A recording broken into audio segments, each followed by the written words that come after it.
আলহামদুলিল্লাহি রব্বিল আলামিন ওয়াসসালাতু ওয়াসসালামু আলা খাতামিন নাবিয়্যিন আম্মা বা'দ ফাআউযু বিল্লাহি মিনাশ শাইতানির রাজীম বিসমিল্লাহির রহমানির রহিম আসসালাতু ওয়াসসালামু আলাইকা ইয়া রাসূলাল্লাহ ওয়া আলা আলিকা ওয়া আসহাবিকা ইয়া হাবিবাল্লাহ আসসালাতু ওয়াসসালামু আলাইকা ইয়া নবিয়াল্লাহ ওয়া আলা আলিকা ওয়া আসহাবিকা ইয়া নূরাল্লাহ। আল্লাহ করিমের আখিরি নবী সাল্লাল্লাহু তাআলা আলাইহি ওয়া আলিহি ওয়াসাল্লামের মহান বাণী হচ্ছে আউলান নাসি বিয়াউমাল কিয়ামাহ আকসারুহুম আলাইয়াস সালাহ, অর্থাৎ তোমাদের মধ্যে কিয়ামতের দিন আমার সবচেয়ে অধিক নিকটবর্তী ওই ব্যক্তি হবে যে দুনিয়ায় আমার উপর সবচেয়ে বেশি দুরূদ পাঠ করবে। সল্লু আলাল হাবিব সাল্লাল্লাহু আলা মুহাম্মদ সাল্লাল্লাহু আলাইহি ওয়া আলিহি ওয়া সাহবিহি ওয়াসাল্লাম। মাদানী চ্যানেলের দর্শকবৃন্দ, অনুষ্ঠান মাকতুবাতে মুস্তফায় স্বাগতম। মাকতুবাত হল বহুবচন মাকতুবের, আর মাকতুব বাংলায় চিঠি এবং ইংরেজিতে লেটারকে বলা হয়। এই অনুষ্ঠানে আমরা সেসব লেটার্সের ব্যাপারে শুনব যেগুলো খতামুন নবিয়্যিন সাল্লাল্লাহু আলাইহি ওয়া আলিহি ওয়াসাল্লাম লিপিবদ্ধ করিয়ে লিখিয়ে বিভিন্ন বাদশাহদের নিকট প্রেরণ করেছেন। হে আশিকানে রাসূল, নেকির দাওয়াত প্রচার করার লক্ষ্যে বিভিন্ন মাধ্যম অবলম্বন করা হয়, যেগুলোর মধ্যে তিনটি মাধ্যম খুব গুরুত্বপূর্ণ। ১ নাম্বার আলোচনা, নাম্বার ২ লিখনী এবং নাম্বার ৩ সমাজে উত্তম ও সুন্দর চরিত্র।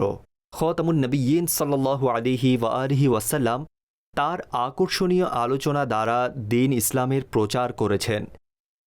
সমাজে নিজের উত্তম সুন্দর এবং পরিচ্ছন্ন চরিত্র উপস্থাপন করেও নেকির দাওয়াত প্রচার করেছেন এবং চিঠির মাধ্যমেও মানুষকে নেকির দাওয়াত দিয়েছেন। অতঃপর খারাপ কাজ থেকে নিষেধ করেছেন।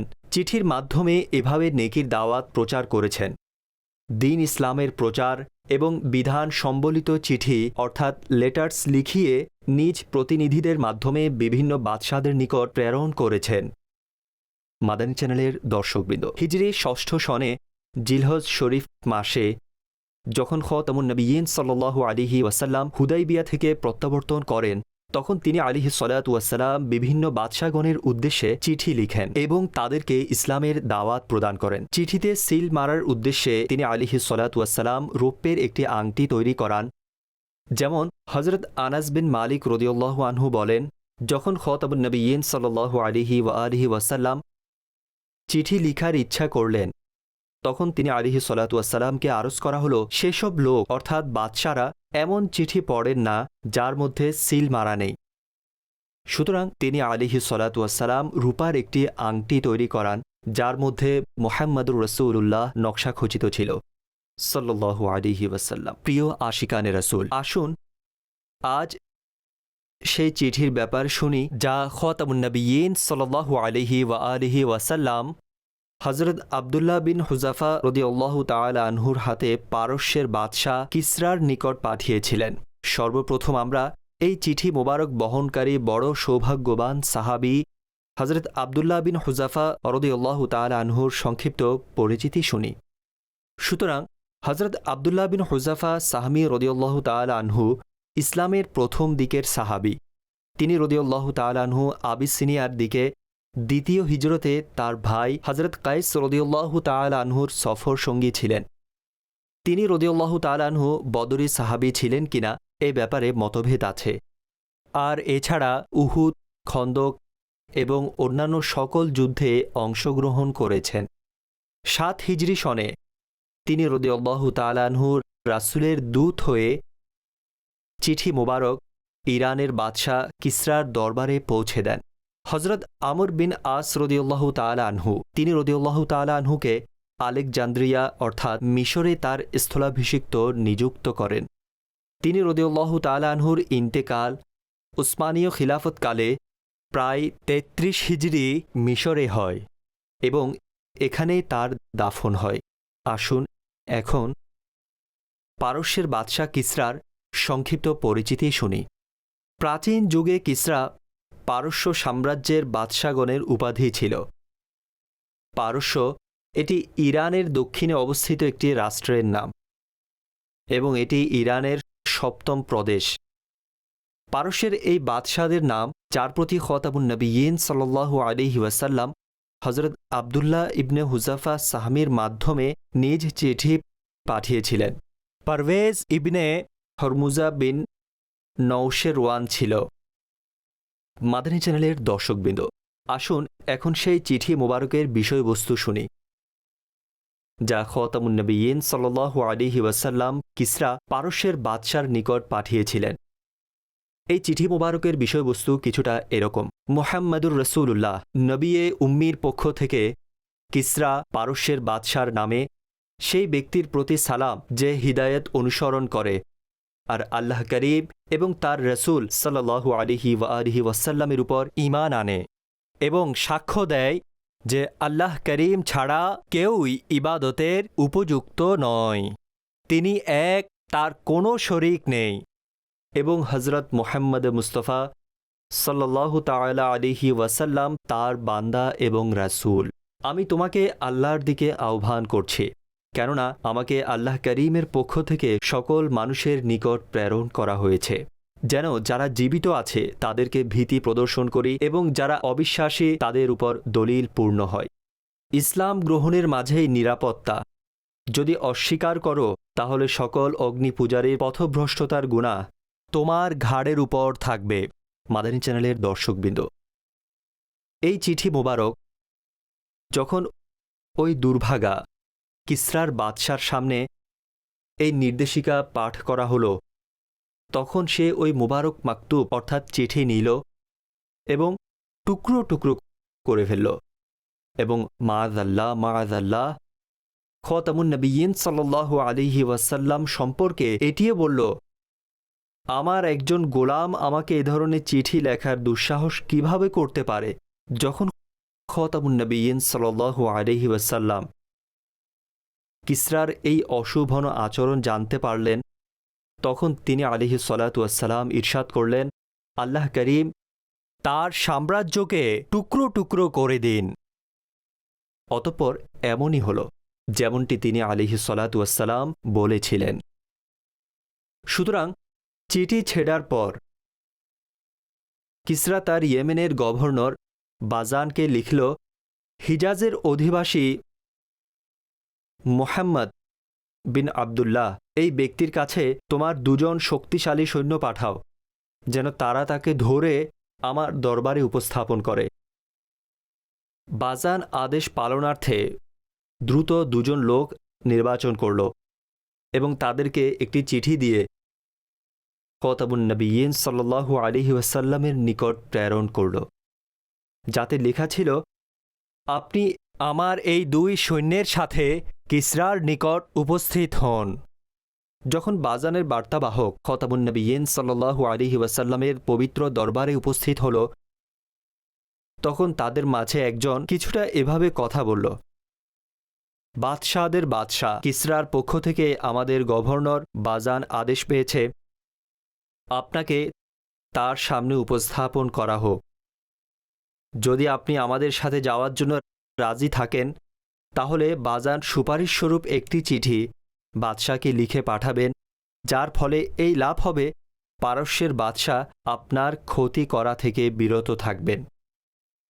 আর যদি আপনি আমাদের সাথে যেতে অস্বীকার করেন তাহলে আপনি তাকে ভালো করেই চেনেন, তিনি আপনাকে এবং আপনার সম্প্রদায়কে নিঃশেষ করে দেবেন এবং আপনার শহরকে ধ্বংস করে ফেলবেন। এ সমস্ত আলোচনার মাঝেই খতামুন নবিয়্যিন সাল্লাল্লাহু আলাইহি ওয়াসাল্লাম ওই দুজনের চেহারা দেখাও পছন্দ করলেন না, কেননা তারা দাড়ি মুণ্ডনকৃত এবং মোচ লম্বা করেছিল। যখন তাদের কথা পূর্ণ হল, তখন খতামুন নবিয়্যিন সাল্লাল্লাহু আলাইহি ওয়াসাল্লাম ইরশাদ করেছেন, ধ্বংস তোমাদের জন্য। দাড়ি মুণ্ডন করতে এবং মোচ লম্বা করতে তোমাদেরকে কে আদেশ দিয়েছে? তখন তারা বলল, আমাদের রব কিসরা। তখন তিনি আলাইহিস সালাতু ওয়াসসালাম ইরশাদ করলেন, আমাকে আমার মহান রব দাড়ি লম্বা করতে এবং মোচ কর্তন করতে আদেশ দিয়েছেন। এছাড়াও তিনি আলাইহিস সালাতু ওয়াসসালাম তাদেরকে ইসলামের দাওয়াত প্রদান করেন। অতঃপর তাদেরকে বললেন, এখন তোমরা এখান থেকে চলে যাও, আগামীকাল পুনরায় আসবে, আমি তোমাদেরকে আমার অভিমত জানিয়ে দেব। মাদানী চ্যানেলের দর্শকবৃন্দ, সেই রাতেই জিবরিল আমিন আলিহিসসালাতু ওয়াসসালাম রাসূলের দরবারে এই সংবাদ নিয়ে এলেন, আল্লাহ করিম আপনার প্রতি অসম্মানকারী দুর্ভাগা কিসরার উপর তার ছেলেকে চাপিয়ে দিয়েছেন, যে রাতের অমুক অংশে কিসরাকে হত্যা করেছে।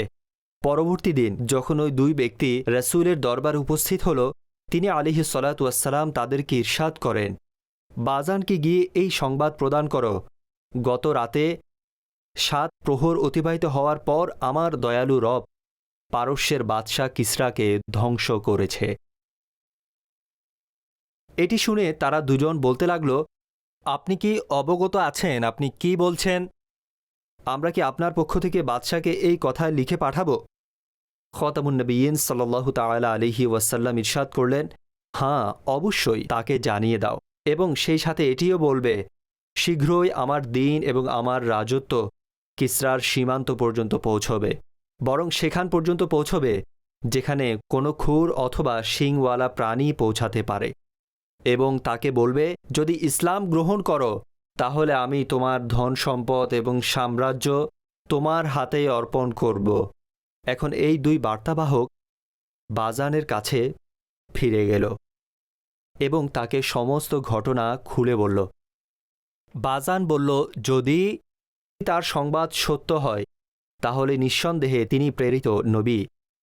তখনও সামান্য সময় অতিবাহিত হয়নি, বাজানের নিকট কিসরার ছেলের চিঠি এলো, যেখানে সে তার পিতা পারস্য বাদশাহ কিসরাকে হত্যা করার সংবাদ দিল। এখন বাজানের উপর খতামুন নবিয়্যিন সাল্লাল্লাহু আলাইহি ওয়া আলিহি ওয়াসাল্লামের সত্যবাদিতা এবং তার মর্যাদা ও শ্রেষ্ঠত্ব দিনের আলোর ন্যায় পরিষ্কার হয়ে গেল। সুতরাং বাজান এবং অসংখ্য পারসিকরা ইসলাম গ্রহণ করল। মাদানী চ্যানেলের দর্শকবৃন্দ, যদি আমরা এই চিঠি মোবারকের বিষয়বস্তুর প্রতি লক্ষ্য করি তাহলে খতামুন নবিয়্যিন সাল্লাল্লাহু তাআলা আলাইহি ওয়া আলিহি ওয়াসাল্লাম তার মোবারক চিঠিতে কিসরা পারস্যের বাদশাকে সম্বোধন করে ইরশাদ করেছিলেন, ইসলাম গ্রহণ করার মাঝেই নিরাপত্তা আছে, যদি অস্বীকার করো তাহলে সকল অগ্নি পূজারীদের পথভ্রষ্টতার গুনাহ তোমার ঘাড়ে থাকবে।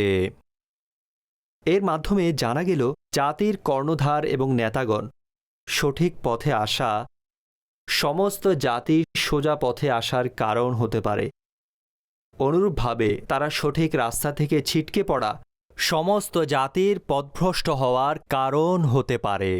আল্লাহ করিমের আখিরি নবী সাল্লাল্লাহু তাআলা আলাইহি ওয়া আলিহি ওয়াসাল্লাম ইরশাদ করেছেন, যে হিদায়াতের দিকে আহ্বান করবে সে সমস্ত আমিলিন অর্থাৎ আমলকারীদের ন্যায় সওয়াব পাবে। এর ফলে সেসব অর্থাৎ আমলকারীদের নিজেদের সওয়াবে কোনো ঘাটতি হবে না, আর যে ভ্রষ্টতার দিকে আহ্বান করবে তার উপর সকল অনুসরণকারীর ভ্রষ্টতার সমপরিমাণ গুনাহ হবে এবং তাদের গুনাহ থেকে কিছুই হ্রাস হবে না। মুফতি আহমদ ইয়ার খান নাইমি রহমতুল্লাহি তাআলা আলাইহি বলেন, এই হাদিস শরীফের টিকা এই আদেশ সার্বজনীন, অর্থাৎ নবী আলাইহিসসালাতু ওয়াসসালাম এবং তার ওসিলায় সকল সাহাবী, আম্বিয়াই মুজতাহিদিন, উলামাই মুতাকদ্দিমিন, মুতাআখিরিন সকলেই অন্তর্ভুক্ত।